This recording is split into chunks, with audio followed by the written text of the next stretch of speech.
ይስጥልኝ ተመልካቾቻችን የሳምንታዊ አጀንዳ የተሰኘው ፕሮግራማችን ነው። በዛሬው የአጀንዳ ፕሮግራማችን ደግሞ የቀድሞ የኢፌዴሪ ሕዝብ ተወካዮች ምክር ቤት አፈ ጉባኤ የነበሩትና እንዲሁም የዲቦራ ፋውንዴሽን መስራች የሆኑት አቶ አባዱላ ገመዳ ናቸው እንግዳችን። እኔ ደግሞ ፕሮግራሙን በማዘጋጀትና በማቅረብ ወደ እናንተ ማድረሳችሁ ከካሜራ ባለሙያዎች ጋር ኢየሩሳሌም አለሙ ነኝ። የዛሬ ርዕሰ ጉዳያችን ደግሞ ቀይ ባህር እንዲሁም ደግሞ ቀጠናው ላይ ያሉ እንቅስቃሴዎችን እያነሳን ውይይት እናደርጋለን። አብራችሁን ቆዩ። አቶ አባዱላ ገመዳ እንግዳችን ስለሆነ እጅግ በጣም አድርገን እናመሰግናለን። መልካም እንግዲህ ኢትዮጵያ በጠቅላይ ሚኒስትር አብይ አህመድ ኢትዮጵያ በቀይ ባህር ላይ የባህር በር ያስፈልጋታል የሚል ነገር ተነስቷል፣ በህዝብ ተወካዮች ምክር ቤት ጭምር። የኢትዮጵያን የባህር በር ጥያቄ ፍላጎት እንዴት አዩት? እንዴትስ ይገልጹታል እርስዎ? በክቡር ጠቅላይ ሚኒስትር አብይ የተነሳው የኢትዮጵያ የቀይ ባህር ጥያቄ የግድ መሆን ያለበት ነው ብዬ አምናለሁ። ኢትዮጵያ በአፍሪካ ትልቅ ህዝብ ቁጥር ካላት ሀገር አንድ ነች። ኢትዮጵያ ቀደም ብሎ ኤርትራም የኢትዮጵያ አካል ነበረች፣ የወደብ ባለቤትም ነበረች። ስለዚህም የወደብ ተጠቃሚነትም ነበራት። ከጊዜ በኋላ እነዚህ ሁኔታዎች ተለወጡና ኢትዮጵያ ከወደብ ተለየች፣ ከቀይ ባህር ተለየች፣ ወደብ አልባ ሀገር ሆና ቆየች። ወደብን የማጣት ጉዳይ ተራ ነገር አይደለም። የኢኮኖሚ ጉዳይ ነው፣ የህይወት ጉዳይ ነው፣ የሀገር እድገት ጉዳይ ነው፣ ወሳኝ ጥያቄ ነው። ይሄ ወሳኝ ጥያቄ ከአሁን ቀደም ሳይነሳ የቆየ ቢሆንም አሁን በዚህ ደረጃ መነሳቱ ተገቢና አስፈላጊ ነው። ቀጣዩ ትውልድ በተዘጋ ሀገር ውስጥ እንዳይኖር፣ በተዳከመ ኢኮኖሚ እንዳይቀጥል፣ ሁለንተናዊ የሆነ ብልጽግና እንዲኖረው ይህንን ተግባራዊ ማድረግ ያስፈልጋል። ስለዚህም ወቅታዊና እጅግ አስፈላጊ ጥያቄ ነው፣ ሀሳብ ነው የሚል እምነት አለኝ። ወደብ ለማግኘት ምን አይነት መንገዶች፣ አማራጮች አሉ ይላሉ? ወደብን ለማግኘት ብዙ ስራዎች መስራት ይጠይቃል። በተቻለ መጠን በሰላማዊና ህጋዊ መንገድ መሆን ያለበት ጉዳይ ነው። በጦርነት የሚጀመሩ ነገሮች የራሳቸው የሚያስከፍሉት ነገር አላቸው። ስለዚህ ቅድሚያ ሊሰጥ የሚገባው በሰጥቶ መቀበል መርህ፣ በዲፕሎማሲያዊ መንገድ እኛ ኢትዮጵያውያኖች ብቻ ሳንሆን ጎረቤቶቻችን ተጠቃሚ የሚሆኑበት፣ ጎረቤቶቻችንም ወንድሞቻችን ናቸው። በግል ማደግ የሚባል ነገር የለም። አገሮች በጋራ ነው የሚያድጉት። ስለዚህ በጋራ ተጠቅመን በጋራ የምናድግበት ሁኔታ ግምት ውስጥ አስገብቶ መስራት ያስፈልጋል። ኤርትራ ወንድሞቻችንም ተጠቃሚ መሆን አለባቸው። ከኢትዮጵያ ወደብ ተጠቃሚነት የሚጠቀሙ እንጂ የሚጎዱ መሆን የለባቸውም፣ አይሆንም። ስለዚህ ቀዳሚው ተግባር በዲፕሎማሲና በሰጥቶ መቀበል ልክ አሁን መንግስታችን እየሰራ ባለው መንገድ መሆን ይኖርበታል። የጦርነት አማራጭ የመጨረሻው አማራጭ ነው የሚሆነው። ሌሎች መንገዶች ሁሉ ዝግ ሲሆኑ፣ ሌሎች መንገዶች ሁሉ በር ሲያጡ፣ መግቢያ ሲያጡ የመጨረሻው አማራጭ የሚሆንበት ሁኔታ ይኖራል ብዬ ገምታለሁ። ግን ከዛ በመለስ አሁን ዓለም አቀፍ ህብረተሰቡም የተለያዩ ሀገሮችም ይህን አጀንዳ እየደገፉ ነው። ይሄ ዲፕሎማሲያዊ ስራ መጠናከር አለበት፣ መግፋት አለበት። የኤርትራ መንግስትና የኤርትራ ህዝብም ይህንን ህጋዊና ፍትሃዊ ጥያቄ የሚቀበልበትና በጋራ በኩል የሚጠቀምበት ሁኔታ መኖር አለበት የሚል እምነት አለ። ስለዚህ ተጠቃሚነታችን የግድ መኖር አለበት፣ ግን ደግሞ በሰላማዊና በዲፕሎማሲያዊ መንገድ በተቻለ መጠን በዛ መንገድ ሊረጋገጥ የሚችልበት ሁኔታ መኖር አለበት ብዬ ገምታለሁ። ይሆናልም ብዬ አምናለሁ። በታሪክ አጋጣሚ የሚያስታውሱት የኢትዮጵያ ወደብ ባለቤትነቷን ያጣችበትን አጋጣሚ? ኢትዮጵያ በረዥም ታሪክ ውስጥ ብዙ ታሪካዊ ጠላትን ያፈራችና ከነዛ ጋር የኖረች ሀገር ነች። ለምሳሌ ኢጂፕሽያኖች፣ ግብጾች በ1870ዎቹ ውስጥ ነው በቀይ ባህር ዳርቻ ውጊያ የጀመሩት፣ ኢትዮጵያ መውረር የጀመሩት፣ የተዋጉት። ለምንድን ነው በዛን ጊዜ ኢትዮጵያን የወጉት? እንግዲህ ግብጽ ከኢትዮጵያ ጋር ያላት ቅራኔ አሁን የጀመረ አይደለም። ምናልባትም ወደ ኋላ ሄዶ ከሀገር መፈጠር ጋር አብሮ የመጣ ጉዳይ ነው። አጋጣሚ ኢትዮጵያ በምስራቅ አፍሪካ ትልቁን ተራራማ አካባቢ ይዛ የተፈጠረች ሀገር ነች። ለአካባቢ ውሃ የምታከፋፍል ነች። አባይም ከ80% ከኢትዮጵያ ነው የሚሄደው። ስለዚህ ግብጾች ከኢትዮጵያ ጋር ያላቸው ቅራኔ ዋና መነሻቸውና መሄጃቸው ለነሱ ህይወት የሚሆነው ከኢትዮጵያ የሚሄደው ወንዝ በመሆኑ እነዚህ ከኢትዮጵያ የሚሄዱ ወንዞች ላይ የሆነ ነገር እንዳይመጣ ኢትዮጵያ ሁልጊዜ በትርምስ ውስጥ እንድትኖር ለማድረግ የሚፈልጉት የሚሄዱበት መንገድ ነው። ስለዚህ ከቀይ ባህር የመነጠል ጉዳይም ከዚህ ጋር የሚያያዙ ናቸው። ሌላ ቀርቶ እነዚህ ነፃ አውጪ ድርጅቶች ምናምን የሚባሉ ጥንት የተመሰረቱት ድርጅቶች መስራችና ከኋላ ደጋፊ የነበሩት ግብፃውያን ናቸው። መስራቾችም እነሱ ናቸው፣ ከኋላ ደጋፊዎችም እነሱ ናቸው። ስለዚህ ኢትዮጵያ ብዙ ብሔር ብሔረሰብ ስላላት፣ ብዙ ህዝብ ስላላት ትበተናለች ብሎ ስለሚያስቡ ለብተናው አካል ደግሞ ይህን ይጠቀማሉ። ያ በመሆኑ ኤርትራ ነፃ ሀገር ተባለች። ኤርትራ ነፃ ሀገር ከተባለች በኋላ ደግሞ በአሰብ ጉዳይ ላይ በወደብ ጉዳይ ላይ ተደራደረ የለም። ወይም ደግሞ በወቅቱ ብዙ የሚገባኝ ነገር ባይኖርም የተለቀቀበት ሁኔታ አለ። ኤርትራ ሄደች፣ የባህር በርም አብሮ ሄደ፣ አሰብም አብሮ ሄደ። ስለዚህ የነዛ የውጭ ጠላቶቻችን ፍላጎት በዛ መንገድ ተሳካ ማለት ነው።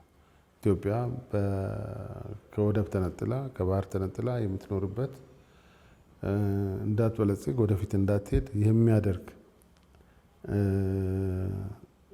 እስር ውስጥ እንድትገባ ያደረጉበት መንገድ ብሎ መውሰድ የሚቻል ይመስለኛል። የረጅም ጊዜ የረጅም ታሪክ ስራ ነው፣ የአንድ ወቅት ስራ አይደለም። ምናልባት በ1992 አካባቢ የአልጀርሱ ስምምነት ሲፈረም ከዚህ የኢትዮጵያ የወደብ ባለቤትነት እንድትወጣ ያደረገ ስምምነት ፓርት አለ ወይ? እሱ ላይ እስቲ እንደው አያይዘው ቢያስታውሱ። እኔ ብዙ የማውቀው ነገር የለም፣ ዝርዝሩን አላውቀውም። ግን ባለቤትነቱን የሚጋፋ የነበረ እንዳልሆነ መረጃውን ሰምቼዋለሁ። የአልጀርሱ ስምምነት በሰላማዊ መንገድ የኤርትራና ኢትዮጵያ መካከል ተፈጥሮ የነበረው የድንበር ግጭትና ተፈጥሮ የነበረው ጦርነት እንዲፈታ ነው። በዚህ ውስጥ ደግሞ አንዱ ትናንሽ ድንበሮች ናቸው፣ ትናንሽ መሬቶች ናቸው። እኔም እንደ ወታደር በውጊያ ውስጥ ነው የነበርኩት። የሚያዋጉ መሬቶች አልነበሩ። ባድመ ያን ያህል ወደ ኤርትራ ይፈልገዋል የተባለው ወይም ጾረና ዛላምበሳ ኢትዮጵያ ትፈልገዋለች የተባለው በውይይት ቀስ ብለው ቁጭ ብሎ ሊፈቱ የሚችሉ ናቸው ወደ ጦርነት የገቡት። በዛ ወቅት እንደ አንድ የጦር መሪ ለምንድነው ጦርነቱ የተከፈተው የሚለው ብዙም እንትን አይደለሁም። እነዛ ቁጭ ብዬ ሳስባቸው እነዛ ጦርነቶች መከፈት ነበረባቸው፣ መሆን ነበረባቸው፣ በዛ ደረጃ ማለቅ የነበረበት ነበር ወይ እንትን አደርጋለሁ። ከዛ በኋላም የአሰብ ጉዳይ በቂ ድርድር ስላልተደረገበት፣ በቂ ስራ ስላልተሰራበት፣ በበቂ ደረጃ ትኩረት ስላልተደረገበት የተዘጋ ጉዳይ ነው እንጂ ያኔ በነበረው ሁኔታ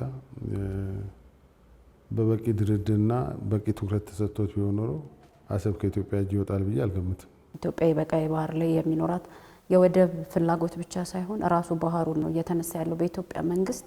ነገር ግን ከጎረቤት ሀገሮች ጋር ደግሞ ያው ሰላማዊ ሁኔታ እንደሚያስፈልግም ይነሳል በዲፕሎማሲው መስክ ላይ። ይህ በሆነበት ሁኔታ ደግሞ ኤርትራ ከቀጠናው ካለ ድርጅት አንዴ መግባት አንዴ መውጣት ነገር አለ። የኤርትራ አሁን በቅርቡ እንኳን እንግዲህ በ92 ከሀገር ከሆነች በኋላ ወደ ኢጋድ ገብታለች በ80ዎቹ በ84 85 አካባቢ። ከዛ ደግሞ ከኢትዮ ኤርትራ ጦርነት በኋላ ቅራኔ ነበረ። በ99 አካባቢ መልሳ ከኢጋድ የወጣችበት አለ። አሁን መልሳ ደግሞ መውጣቷን ከሰሞኑ ይፋ አድርጋለች። የኤርትራ የቀጠናውን ድርጅት መግባት መውጣት ምን አይነት አንድምታ አለው? በተለይ ደግሞ ከኢትዮጵያ እድገት ጋር በኢትዮጵያ የልማት ስራዎች ላይ የሚያመጣው ተጽዕኖ ምንድን ነው? እንግዲህ ኤርትራ በአገር ከሆነችበት ጊዜ ጀምሮ ሁለት በሮች አሏት። በአንድ በኩል የአረብ ሊግ አባል ሆናለች። ነገሮች ሲያስፈልጓት ወደ አረብ ሊግ ሄዳ አረብ ሊግ ላይ ጥያቄዎችን ለማንሳት ድጋፍ ለማግኘት በዛ ትሰራለች። በዚህ በኩል ደግሞ አፍሪካዊ ነች። የኢጋድ እና የአፍሪካ ህብረት አባል ሀገር ነች። ስለዚህ ሁለቱንም እንደ መሳሪያ ነው የምትጠቀምበት። ከኢጋድ ሁለተኛ ጊዜ ነው የምትወጣው አገር ከሆነች በኋላ። ከኢጋድ መውጣቷ ራሳቸውን ይጎዳል እንጂ የኢትዮጵያን ኢኮኖሚ እንቅስቃሴ የሚጎዳ አይደለም። ከኢጋድ የወጣችበት ዋናው ምክንያት እንደሚመስለኝ ብዙዎቹ የኢጋድ አባል ሀገራት የኢትዮጵያ መንገድ ስለሚደግፉ ነው። ኢትዮጵያ የምታነሳቸውን ጥያቄዎች ስለሚደግፉ ነው። ኢትዮጵያ በሰላማዊ መንገድ ወደብ እንድታገኝ፣ ቀይ ባህር ተጠቃሚ እንድትሆን ብዙዎቹ ይደግፋሉ። ያስኮርፋል እንዴ? አዎ ያስኮርፋል። ምክንያቱም ኤርትራ ለብቻዋ ሳትሆን ኤርትራን ከኋላ የሚገፋ ኃይል ስላለ ማለት ነው። ከኋላ የሚገፋ አለ። ለምሳሌ ጠቅላይ ሚኒስትር አብይ ወደ ስልጣን ከመምጣታቸው በፊት የግብፅ የጦር ኃይል ኤርትራ ውስጥ ምዕራባዊ ኤርትራ ውስጥ ካምፕ ነበረው፣ ቦታ ተሰጥቷቸው ነበር። ለግብፅ የጦር ሰፈር የሰጡበት ዋናው ምክንያት ኢትዮጵያን ለማስፈራራት ነው። በማንኛውም ጊዜ ለሚኖር ነገር የግብፅን ድጋፍ ለማግኘት ብለው ነው። ከዛ በኋላ ጠቅላይ ሚኒስትር አብይ ወደ ስልጣን መጥተው ሰላም ለማውረድ ጥረት በተደረገበት ጊዜ ያ የጦር ኃይል ከኤርትራ ድንበር እንዲወጣ ተደርጓል። አሁንም ቀጣይ የሆነ ግንኙነታቸው ከዛ ጋር ነው። ከዛና አንዳንድ ከነዛ ጋር የሚመሳጠሩ ሀገሮች ጋር ነው። ስለዚህ ያ የኤርትራኖችን ማለት ያ ፍላጎታቸውን ለማሳካት የሚያስችሉ እንቅስቃሴዎችን ለማድረግ እንዲመቻቸው ነው። ከሌሎችም ጋር የመራራቅ ይበልጥ ከሌላ ጋር የመቀራረብ ነገርም ስላለ ነው። ለዚህ ነው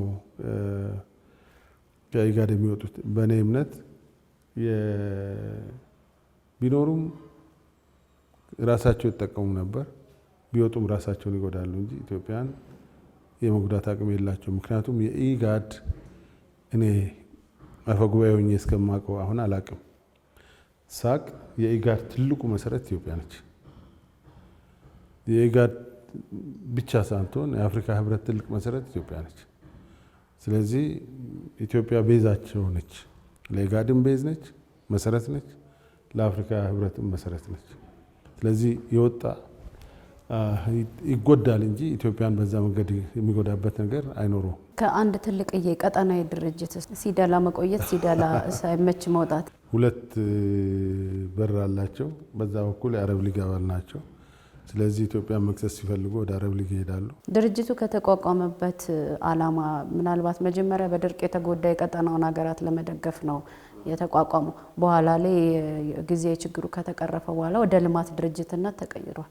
ስለዚህ የሚመጡ የእድሎችንም በጋራ መጠቀም፣ የሚመጡ ችግሮችንም በጋራ መጋፈጥ ነው እንጂ በመውጣት መፍትሄ ይገኛል። አንድ መንግስት እንደ መንግስት ሲሆን ስለ ህዝቡ ማሰብ አለበት፣ ስለ ሀገሩ ማሰብ አለበት፣ ስለ ህዝቡ እድገት ማሰብ አለበት፣ ስለ ህዝቡ ብልጽግናና ህይወት ማሰብ አለበት። ህዝብ ወደ ሀሳብ ከመጣ የሆነ ውሳኔ ሲወሰን ግምት ውስጥ መግባት ያለበት የህዝብ ተጠቃሚነት ነው። ስለዚህ የህዝብ ተጠቃሚነትን ግምት ውስጥ የማያስገባ በራሱ መሄድ ከሆነ ግድ የለውም። የህዝብ ተጠቃሚነት ግምት ውስጥ የሚገባ ከሆነ ግን በእነዚህ ድርጅቶች ውስጥ ሆነው ለድርድርም፣ ለመነጋገርም፣ ለመወያየትም፣ መፍትሄ ለማምጣትም፣ ሰላም ለመፍጠርም የሚያገለግል ስለሆነ ከዚህ መውጣት የለበትም። ግን ህዝብ ካልታሰበ ችግር የለውም። ሌላ ቅድም እንዳልኩት ሌላ በር ስላለ ወደዛኛው በር መጠጋትና የኛውን መተው ነው። ግብጽ የምስራቅ አፍሪካ አባል አይደለችም። ነገር ግን በምስራቅ አፍሪካ ላይ የምታደርጋቸው እንቅስቃሴዎች እንዳሉ ይታወቃል። በተለይም ደግሞ ከታሪካዊ የአባይ ወንዝ አጠቃቀም ጋር በተያያዘ በቅርቡ አንድ የካይሮ ገጽ ነው፣ ማህበራዊ ገጽ ነው፣ የካይሮ ማህበራዊ ድረ ገጽ ነው። የግብፁ ፕሬዚዳንት አብዱልፈታህ አልሲሲ ወደ ዩናይትድ ስቴትስ ፕሬዚዳንት ዶናልድ ትራምፕ ለማቅናት እቅድ እንዳላቸው ነው ፍንጭ የሰጠውና በጉዟቸውም ሊያነሷቸው የሚችሉ ነጥቦች ናቸው ፕሪዲክት የተደረጉት። ፍንጭ ክሉ ተሰጥቷል። እዚህ ላይ ምንድነው አንደኛው የኢትዮጵያ ታላቁ ህዳሴ ግድብ ከተመረቀ በኋላ እንግዲህ ግብጾች አንድ ትርክት አንስተዋል። ምንድነው በፊት ላይ ውሃ ጎደለብን፣ ቀረብን፣ አነሰብን ነበር። አሁን ደግሞ ከፍተኛ የሆነ የውሃ መጠን እየተለቀቀብን ነው የሚል ነገር ነው። ሱዳንም እያጥለቀለቃት ነው የሚል ነገር እያነሱ ነው የባለስልጣናቶች እየወጡ። በተለይ ደግሞ የውጭ ጉዳይ ሚኒስቴር መስሪያ ቤታቸው ሳይቀር ነው ይህንን ነገር እያነሳ ያለው። አልሲሲ ወደ ዩናይትድ ስቴትስ ካመሩ በኋላ የኢትዮጵያ መንግስት ላይ አሜሪካ ተጽዕኖ አድርጋ ከአፍሪካ ህብረትና እንዲሁም ደግሞ ከሌሎች ከቀጠናው ድርጅቶች የተውጣጡ የባለሙያ ቡድን ተቋቁሞ የአባይ ወንዝን የሚጠቀም አንድ አባል ሀገር የአባይ ተፋሰስ ሀገር ያለዛ ባለሙያ ቡድን ፍላጎት ምንም አይነት ነገር እንዳያደርግ ተጽዕኖ እንድታደርግላቸው ነው የሚል ነገር ተነስቷል። ይህን እንዴት ያዩታል? በተለይ ደግሞ ግብፃውያን ባለስልጣናት አሁን የጀመሩትን አዲስ ትርክት።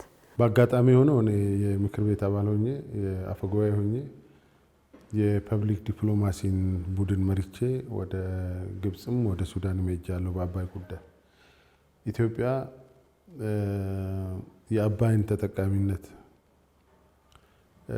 የአባይ ተጠቃሚነት ሌሎችን የጎረቤት ሀገሮች እንደማይጎዳ በዲፕሎማሲ ከሚደረገው ድርድር በመንግስት ደረጃ ከሚደረገው ድርድር ውጪ ህዝብ ለህዝብም ተገናኝቶ የሚወያይበት መድረክ መፈጠር አለበት ብላ ይህንን ሀሳብ በማመንጨት የፐብሊክ ዲፕሎማሲ ቡድን ተደራጅቶ ነበር።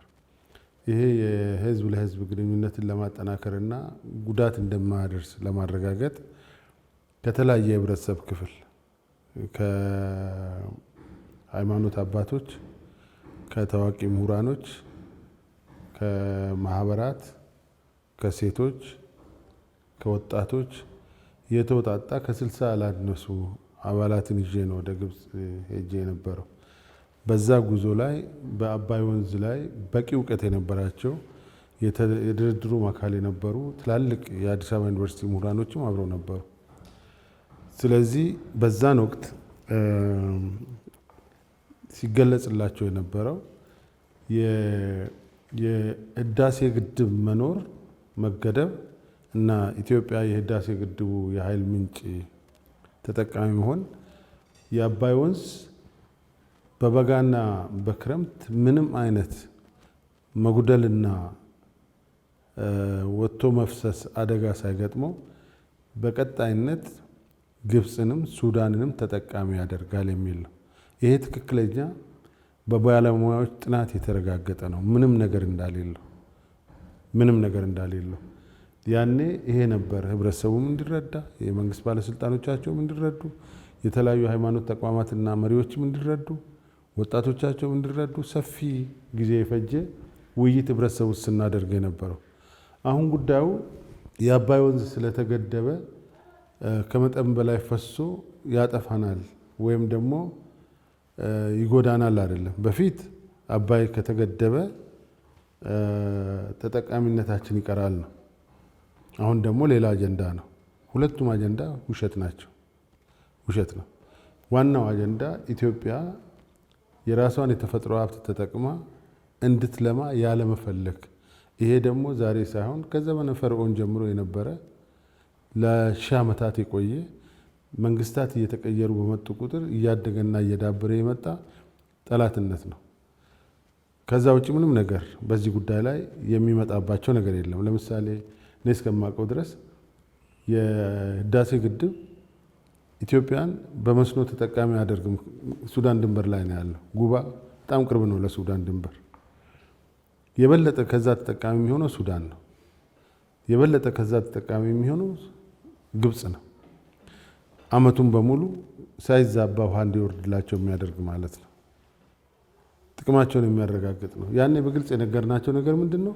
መቃወም ሳይሆን ካስፈለጋችሁ ሼር ግቡ ነው እንጂ ይሄ ነገር ይጠቅማቸዋል እንጂ የሚጎዳቸው አይደለም ነው።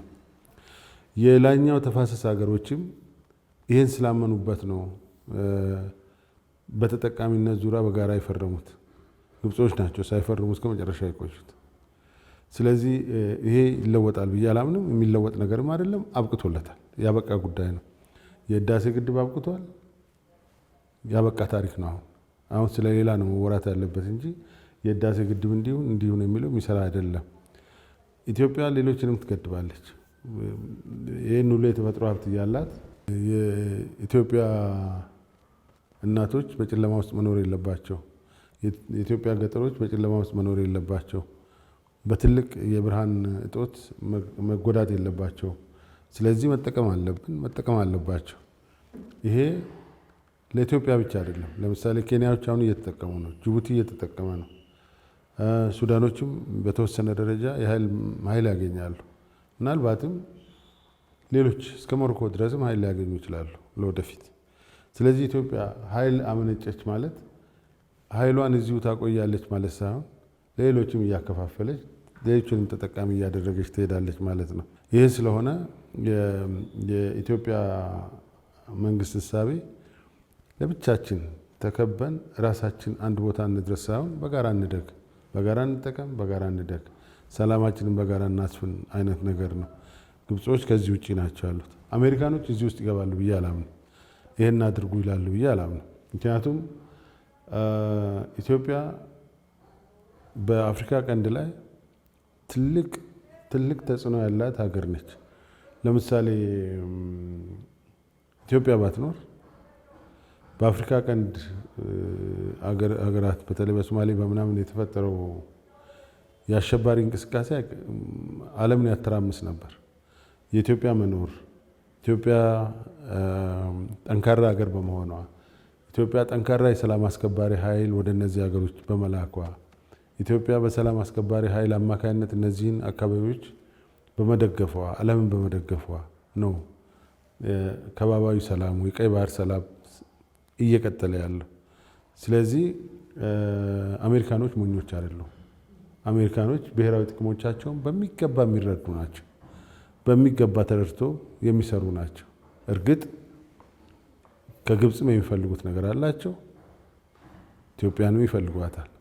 ስለዚህ እኔ አሁን እዛ ሄደው ኢትዮጵያ ላይ ጫና ይፈጥራሉ የሚለውን ብዙ አልቀበልም። ጫናውስ ምንድን ነው? ግብጾች እኮ ቀስቅሰው ትልቅ ጫና ፈጥረዋል። በግድብ ግንባታ ዙሪያ እኮ ኢትዮጵያ ገና ከንጉሱ ዘመን ጀምሮ ኢትዮጵያ ከዓለም አቀፍ የገንዘብ ድርጅት ሆነ ከሌላ 5 ሳንቲም ብድር እንዳታገኝ አድርገዋል። ሁሉ ከልክለዋል። 5 ሳንቲም ብድር በተከለከለበት ነው የኢትዮጵያ ሕዝብ በውጭ የሚኖረው ዲያስፖራ ኢትዮጵያ መንግስት ያለውን አውጥቶ ይህንን ትልቁን የህዳሴ ግድብ የገነባው። ይህን ከገነባ ከአሁን በኋላ የሚያቆመው የለም። ሌሎችንም መስራት አቅም አለው ማለት ነው። የኢትዮጵያ ህዝቦች ከተባበሩ የማይሰሩት ምንም ነገር የለም። ስለዚህ የአሜሪካን መንግስት ተጽዕኖ አሳድረው ግድቡን ሊያፈርስ ወይስ ሌላ? የኢትዮጵያ መንግስት ሲቀበሏል? እንደው ኢትዮጵያ እኮ ቀኝ አልተገዛችም። እስካሁን በጫና ብትኖር ኖሮ ትጠፋ ነበር። ኢትዮጵያ መንግስት የትኛውንም ጫና አይቀበልም። በሰጥቶ መቀበል ፖሊሲ ነው የሚያምነው። በዛ ነው የሚኖረው፣ በዛ ነው የሚቀጥለው። ወደፊትም በዛ ይቀጥላል ብዬ ነው የማምነው። ለምን አስፈለገ ታዲያ? አሁን በተለይ ደግሞ መንግስት አገር እመራለሁ ከሚሉ ባለስልጣናት ጨምሮ ኢትዮጵያ ላይ አዳዲስ ትርክቶች፣ በፊት ውሃ ጎደለብኝ፣ አሁን ደግሞ ውሃ እያጥለቀለቀን ነው፣ ከፍተኛ መጠን እየተለቀቀብን ነው የሚለው ምን ፍላጎት ነው ያደረባቸው? ፐብሊክ ዲፕሎማሲውን መርቼ በሄድኩበት ጊዜ አንድ ግሩፕ ነበራቸው የሚወያይ የደረስንበት። ኢጂፕሽያን ካውንስል ፎር ፎሬን አፌርስ የሚባል ማህበር አላቸው። ኢጂፕሽያን ካውንስል ፎር ፎሬን አፌርስ ማለት የኢጅፕት የድሮ የውጭ ጉዳይ ሚኒስትሮች፣ አምባሳደሮች፣ የደህንነት አካላት፣ ሌሎች በጋራ ሆነው የተደራጁ መንግስትን በውጭ ጉዳይ ፖሊሲ የሚያማክሩ ደግሞ አለው መንግስትን በውጭ ጉዳይ ፖሊሲ የሚያማክሩ ትልቅ አደረጃጀት አላቸው። እኛ እዛ ስንደርስ ይሄ ጉባኤ አመታዊ ጉባኤያቸው ላይ ነበሩ። በአመታዊ ጉባኤያቸው ላይ እንድንሳተፍ አደረጉን። ለመሳተፍ ስንደርስ ዋና አጀንዳቸው ያኔ የዛሬ 10 ምናምን ዓመት ማለት ነው። ያኔ መከራከሪያ አጀንዳቸው የነበረው ለኛ የኛ ሱፐር ፓወር እኛን አፍና ልትይዘን የምትችለው ሱፐር ፓወር አሜሪካና ቻይና ምናምን አይደሉም። ሱፐር ፓወር አገር ለኛ ኢትዮጵያ ነች። ይህን ህዳሴ ግድብ ከገነቡና ከጨረሱ በኋላ አንገታችን አንቆ ይዙናል የሚል የአጀንዳው ክርክር ነበር። ይህን ጉዳይ ሎሬት ጥበበ ብቻ ናቸው በህይወት ያሌሉት ነፍሳቸውን ይማርና የተቀሩት የፐብሊክ ዲፕሎማሲ አባላት ሁሉ እዛ ነበሩ፣ ይሰሙታል፣ ያውቁታል። በዛ ደረጃ ነው ያኔ ሲወያዩ የነበሩት። ስለዚህ አንድ ሱፐር ፓወር ሀገር ተፈጥራለች፣ ወደዱም ጠሉ። እነሱ ናቸው እንደዛ ያሉት። ኢትዮጵያ ሱፐር ፓወር ሆኜ እነሱን እገዛለሁ አላለችም። እኔ እስከማውቀው ድረስ ፖሊሲ ውስጥም የለም። ግን በዛ ደረጃ አስበው ቲንክ ታንኩ ቡድን ሲወያይበት የነበረ ነው። ስለዚህ ይሄ ነገር ሄዶ እዛ እየደረሰ ስለሆነ እንደምንም ብለን አቅማችን የቻለውን ያህል እንስራ ነው። አቅማቸው የቻለው ደግሞ አልተገዛችም፣ አትገዛም። ጫና ፈጥሮ አላቆሙም፣ ብድር ከልክሎ አላቆሙም፣ አላቆመችም። አሁን ደግሞ በዲፕሎማሲው መስክ ከነዚህ ትላልቅ ሀገሮች ድጋፍ ለማግኘት የሚያደርጉት ጥረት ነው። ጊዜ ያልፉበታል፣ አልፏል ጊዜው። በእኔ እምነት ጊዜው አልፏል። አሁን ለግብጾች የሚሆነው ጥሩ መንገድ ኢትዮጵያን ለማተራመስና ለመበጥበጥ የሌሎችን ድጋፍ አግኝቶ ኢትዮጵያ ላይ ጫና ለመፍጠር ሳይሆን ከኢትዮጵያ ጋር ጥሩ ዝምድና ፈጥሮ በጋራ ለማደግ አብሮ መስራት ብቻ ነው ያለው አማራጭ። መልካም ተመልካቾቻችን፣ እየተከታተላችሁት የሚገኘው አጀንዳ የተሰኘ ሳምንታዊ ፕሮግራማችን ነው። የዛሬ ርዕሰ ጉዳያችን ደግሞ ቀይ ባህር እንዲሁም ደግሞ የምስራቅ አፍሪካ ቀጠና ላይ ነው ውይይት እያደረገን የምንገኘው። እንግዳችን ደግሞ የቀድሞ የኢፌዴሪ ሕዝብ ተወካዮች ምክር ቤት አፈ ጉባኤና የዲቦራ ፋውንዴሽን መስራች የሆኑት አቶ አባዱላ ገመደ ናቸው። አብራችሁን ቆዩ። ሌላው ከዚሁ ጋር ተያይዞ ኢትዮጵያ እንግዲህ የኢትዮጵያ መንግስት አሁን ላይ ትላልቅ የሜጋ ፕሮጀክቶችን እየገነባ ነው፣ እየሰራ ነው። ሌላ በተቃራኒ ደግሞ ቀጠናው ላይ ህብረት ለመስራት የሚመስል ሽርጉድ የሚሉ ግብጽን ጨምሮ ማለት ነው ህብረት ለመስራት የሚያደርጉት ኢትዮጵያን ገንጥሎ ወይም ደግሞ ትቶ እንደዚህ አይነት ነገሮች ይስተዋላል። ምናልባት በዚህ በኢትዮጵያ ትላልቅ ፕሮጀክት ስራዎች ላይ የሚያመጣው ተጽዕኖ አለ ወይ? የነ ቀጠናው ላይ ያሉ ሀገሮች ትብብር ለመፍጠር የሚያደርጉት የሀገሮች የእድገት ታሪክ እንደሚያስረዳው የትኛውም ሀገር ጫና ሳይፈጠርበት የሰራና ያደገ የለም። አገሮች ለመነሳት እንቅስቃሴ በሚጀምሩበት ወቅት ከግራም ከቀኝም ጫናና ጠላት ይበዛባቸዋል እንጂ አገር ልታድግ ስለሆነ እንደግፋት የሚል ብዙ አይደለም። እስካሁን ያለው የኢትዮጵያ መንግስት እየሰራቸው ያሉት ስራዎች ሰፊ ድጋፍ እያገኘ አይደለም። ቁርጠኝነት ነው። እቺ ሀገር መልማት አለባት፣ ማደግ አለባት፣ መበልጸግ አለባት፣ ድህነትን ለመጪው ትውልድ አናሳልፍ የሚል ጠንካራ እምነት በመንግስት ስላለ መንግስት ይህንን ነው እየተገበረ ያለው። ለምሳሌ ዶክተር አብይ ከቤተ መንግስት ጀምሮ በጣም ትላልቅ ከተሞቻችን የዓለም መዳረሻ የሚሆኑበትን ሁኔታ እየተፈጠረ ነው። ትላልቅ የቱሪዝም ማዕከላት እየተፈጠሩ ናቸው። ስለዚህ እነዚህ ትላልቅ የቱሪዝም ማዕከላት በአጭር ጊዜ ኢትዮጵያ የቱሪስት መዳረሻ ትሆናለች፣ ትልቅ ገቢ የምታገኝ ሀገር ትሆናለች። ለዚህ ደግሞ የሚያገለግል በጣም ትልቁ የኢትዮጵያ አየር መንገድ ኤርፖርት እየተሰራ ነው፣ ተጀምሯል። ይሄ ማለት በአፍሪካ ብቸኛው ትልቁ መዳረሻ ይሆናል ማለት ነው። ይህን ሊያቆሙት አይችሉም። የከተማውንም አላቆሙም፣ የገጠር ኮሪደርንም አላቆሙም። ይህም አልቆም። ሁለተኛ ስንዴን እየለመን የምንኖር ለዘመናት በስንዴ ልመና ውስጥ የነበር አሁን ከዛ ተላቀናል። የቦረና ቆላ ሳይቀር ስንዴ የሚለማበት ሆኗል። የቡና ምርታችን በከፍተኛ ደረጃ አድጓል። የኤክስፖርት አቅማችን በከፍተኛ ደረጃ አድጓል። ይሄን ሊያቆሙት አይችሉም። ይሄ ሊቆም አይችልም። መንግስት ወሬውን እየሰማ ሳይሆን ስራውን እየሰራ ነው ያለው። ይሄ ያለ ጋዝ ማውጣት ተጀምሯል። ምናልባት ከጥቂት ጊዜ በኋላ ለራሷ ብቻ ሳትሆን ወደ ውጭም የምትልክ ሀገር ትሆናለች። በከፍተኛ ወጪ ሲገዛ የነበረው ማዳበሪያ ሀገራችን ውስጥ የሚመረትበት ሁኔታ ጊዜ ተቆርጦለት ቀን ተቀምጦለት ይሄን የሚያቆም የለም። ሌሎች ግድቦችም እየተሰሩ ናቸው። ሌሎች መስኖዎችም እየተሰሩ ናቸው። እነዚህ የሌሎች ሀገሮች ድጋፍ እንትን ስለሌለ የሆነ ከግራና ቀኝ ጫና ስለሌለ አይደለም። ኢትዮጵያን ለማበጣበጥ የሚፈልጉ ጠላቶች ስላቆሙ አይደለም። ብዙ ሙከራዎች አሉ። ብዙ ሙከራዎች አሉ። ብዙ እንቅስቃሴዎች አሉ። ብዙ ዘመቻዎች አሉ። ግን በዘመቻ ውስጥ ይሄ እየተሰራ ነው። ማዕድናችን በሰፊው ወጥቶ ለሀገር ጥቅም የሚውልበት ብቻ ለዘመናት ተደብቆ የኖረው ሀብታችን የሚወጣበትና ለሀገር ጥቅም የሚሆንበት ሁኔታ እየፈጠረ ነው ያለው። እኔ ቁጭ ብዬ ስመለከት ይህን ሊያቆም የሚችል ማንም ኃይል የለም። ማንም ኃይል ይህን ሊያቆመው አይችልም። ያለው አማራጭ ግን መክበብ ነው፣ መሳደብ ነው፣ ማንቀሳቀስ ነው፣ የዲፕሎማሲ ስራ መስራት ነው። ተግባር ግን እያሸነፈ ይሄዳል ብዬ አምናለሁ። ስለዚህ ቀጠናው ላይ የሚያደርጉት ኢትዮጵያን ያገለለ ህብረት አይሰራም። ኢትዮጵያን አግልሎ ቀጠናው አይኖርም። እኔ እስከማውቀው ድረስ ቀላል አይደለም። ለምሳሌ የሶማሌ መንግስት እንደፈረሰ የአሜሪካን ወታደር ለመግባት ሞከረ። ቢችሉ ኖሮ ባቆሙት ነበር። ኢትዮጵያ ባትኖር ኖሮስ? ኢትዮጵያ ጀግና ወታደሮች ህይወታቸውን እዛ ባይከፍሉ ኖሮስ ምን ይሆን ነበር? ይሄ ቀጠና ምን ይሆን ነበር? የሱዳን ጉዳይ፣ የደቡብ ሱዳን ጉዳይ ኢትዮጵያ ባትኖር ምን ይሆን ነበር? ሌላ ቀርቶ አሁን በጣም ጥሩ ሀገር የሆኑት የነ ሩዋንዳ የነ ምናምን የኢትዮጵያ አስተዋጽኦ ባይኖር ኖሮ ምን ይሆን ነበር? ኢትዮጵያን አግልለን እንዲህ እናደርጋለን የሚባል ነገር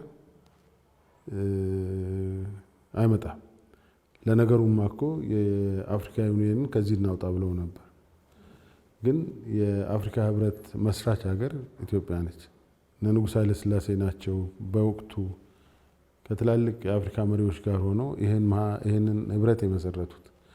የህብረቱ መመስረት ደግሞ ዋነኛ ዓላማ ካሁን በኋላ ቀኝ ግዛት ይቁምልን ነው። ስለዚህ ኢትዮጵያ በቀኝ ግዛት አልተገዛችም። ኢትዮጵያ በሌሎች ጫና አትኖርም። ኢትዮጵያ ራሷን ችላ የኖረች የምትቀጥል ሀገር ነች። ይሄ አይመጣም። ከዛ አልፎም ሌላ የሚያነሷቸው ነገሮች አሉ። ብዙ ብሔር ብሔረሰብ ስላለው ይሰነጣጠቃል ምናምን። ኢትዮጵያ በጠንካራ አለት ላይ የተገነባች ሀገር ነች። ህዝቦቿም እንደዛ ናቸው። እነዚህ የሚያስቧቸው ሀሳቦች ችግሮች ሊኖሩን ይችላሉ እዚህም እዛ። ይሄ ግን ይችን ሀገር አያፈርስም፣ ይችን ሀገር አይጎዳትም፣ ይችን ሀገር አይነካትም። እነሱ ተስማማም ቢሉ ይችን ሀገር ወደኋላ አይመልሷትም። አሁን የተጀመረውን ነገር እኔ የምለው እኛ ኢትዮጵያኖች ተባብረን የጠላትን ሴራ ወደ ጎን ትተን አሁን መንግስት የያዘውን አቅጣጫ ደግፈን ወደፊት የምንራመድበትን ሁኔታ መፍጠር ነው። ዲፕሎማሲያችንን እንዴት ይገልጹታል? እኔ በጣም ውጤታማ ነው ብዬ ነው የማምነው። በጣም ጥሩ። ብዙ አመላካች ነገሮች አሉ። በዚህ ዓመት ብቻ ስንት ኮንፈረንስ ነው እዚህ ከተማ ላይ የተካሄደው? ስንት የአፍሪካና የዓለም አቀፍ ኮንፈረንስ ናቸው። ይሄ እኮ የዲፕሎማሲ ውጤት ነው። የመንግስታችን የዲፕሎማሲ ውጤት ነው፣ የማሳመን ውጤት ነው።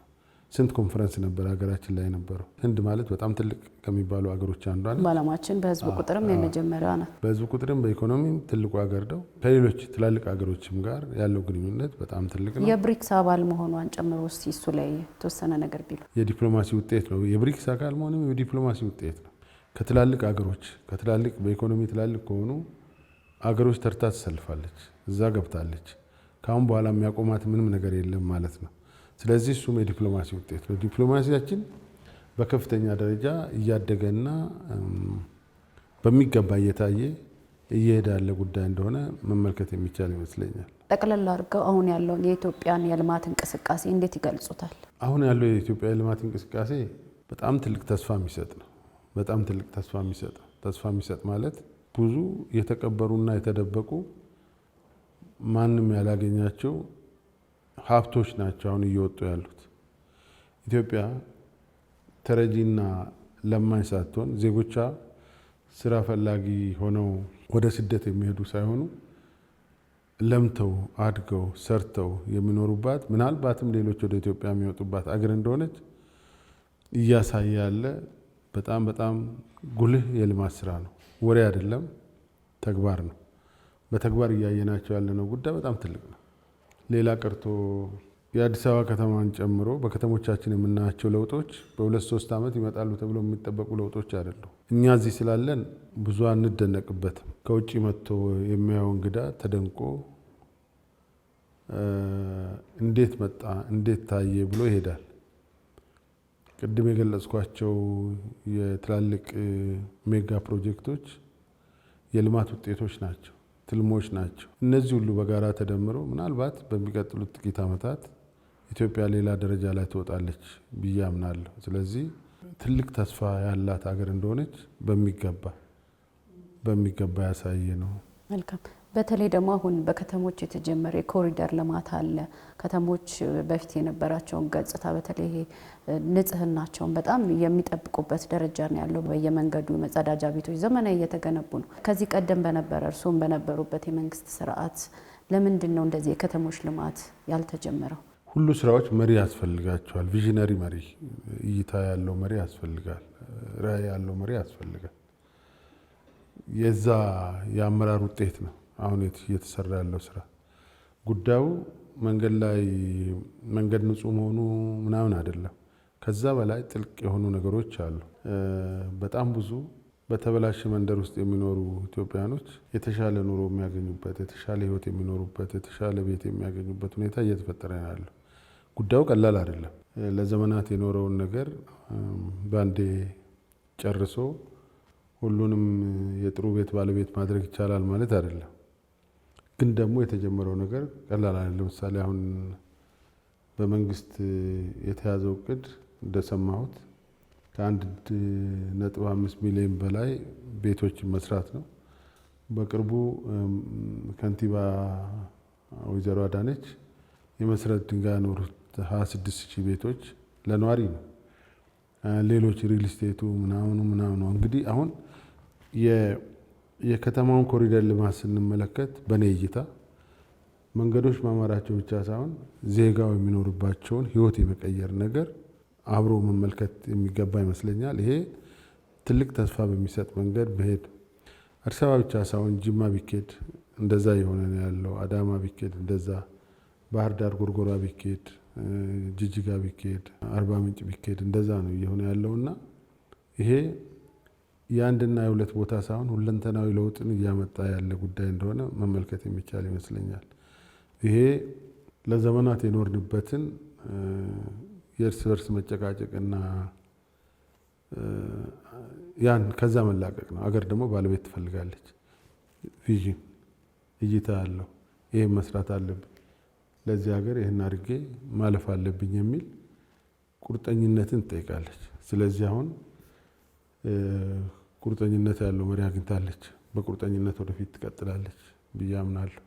መልካም። ምናልባት ቢነሳ የሚሉት እኔ ያላነሳሁት ጉዳዮችን ሊሆን ይችላል ቢያነሱልኝ። በጣም የሚያስደንቀኝ አንድ ነገር አለ። ለምሳሌ አዲሱን ኤርፖርት ለመጎብኘት አካባቢ የተዘጋጀውን ዝግጅት ለማየት እድል አግኝቼ ነበር። ከዛ የሚነሳው አርሶ አደር ማህበረሰብ የሚኖርበት የተገነባው ከተማና ቤት እነሱ ከዛ ከተነሱ ጥሩ መኖሪያ ቤት ብቻ ሳይሆን ሰርቶ የሚኖሩበት የስራ ቦታ የተሰራው ከተማ ላይ የተሰራላቸው ህንፃ ምን ያህል ለውጥ ኤርፖርት መስራት ብቻ ሳይሆን ከኤርፖርቱ ስራ ጋር ህይወቱ የሚለወጠው ማህበረሰብ ምን ያህል እንደሆነ ለመገንዘብ እድል አግኝቻለሁ። ይሄ በጣም ትልቅ ነገር ነው። እንደነዚህ አይነት አመርቂ ስራዎችን ለማየት እድል ማግኘት በራሱ ትልቅ ነገር ነው። ስለዚህ ልማት ብቻ ሳይሆን ሰው ተኮር የሆኑ ሰው ተኮር ነው። ጎን ለጎን የተሰሩ ሰው ተኮር ነው። ሁሉ ቦታ ላይ እንደዚህ አይነት ነገሮች አሉ። እርግጥ ቅድም እንዳልኩት በጣም በከፋ ሁኔታ ውስጥ የቆየ ሚሊዮኖች በአንድና በ5 ዓመት አይቀየሩ። ጊዜ ይፈልጋል፣ ጥረት ይፈልጋል፣ ገንዘብ ይፈልጋል፣ በጀት ይፈልጋል፣ ይሄ ይፈልጋል። በመጨረሻ ላይ ግን እኔ ማለት የምፈልገው ኢትዮጵያኖች ልክ ህዳሴ ግድብ ላይ በጋራ ሆነን እንደተረባረብ ነው ሁሉም ልማት ላይ በጋራ መረባረብ አለብን። ይሄ ከውጭ የሚመጣውን ነገር እኛን ለመበተን፣ እኛን ለማፍረስ፣ እኛን የብጥብጥ ማዕከል ለማድረግ የሚደረገውን ነገር መዝጋት ይኖርብናል። ከዚህ አኳያ እዚህም እዛም ጠመንጃ ይዞ ጊዜውን የሚያባክነው ኢትዮጵያዊ ወደ ኢትዮጵያዊነቱ መመለስ አለበት የሚል መልእክትን ማስተላለፍ እፈልጋለሁ። መላው ኢትዮጵያ ህዝብ ደግሞ ድሮ እንደተባበረው ተባብሮ ሊቀጥል ይገባል እላለሁ። አመሰግናለሁ። እኔም እጅግ በጣም አድርጌ አመሰግናለሁ። ተመልካቾቻችን እስካሁን ስትከታተሉት የቆያችሁት አጀንዳ የተሰኘው ሳምንታዊ ፕሮግራማችን ነበረ። በዛሬው የአጀንዳ ፕሮግራማችን ደግሞ ርዕሰ ጉዳያችን ቀይ ባህርና እንዲሁም ቀጠናው ላይ ያሉ እንቅስቃሴዎችን ነበረ እዚህ ቆይታ ያደረግነው ከአቶ አባዱላ ገመዳ ጋር። አባዱላ ገመዳ እንግዲህ እንደሚታወቀው የቀድሞ የኢፌዴሪ ሕዝብ ተወካዮች ምክር ቤት አፈ ጉባኤና እንዲሁም ደግሞ የዲቦራ ፋውንዴሽን መስራች ናቸው። አብረውን ስለነበሩ እጅግ በጣም እያመሰገንን ፕሮግራሙን ወደ እናንተ በማድረስ ከካሜራ ባለሙያዎች ጋር አብሬያቸው የነበርኩት ኢየሩሳሌም አለሙ ነኝ። ሳምንት በሌላ እንግዳና በሌላ ርዕሰ ጉዳይ እስከምንገናኝ ድረስ ሰላም ከእናንተ ጋር ይሁን።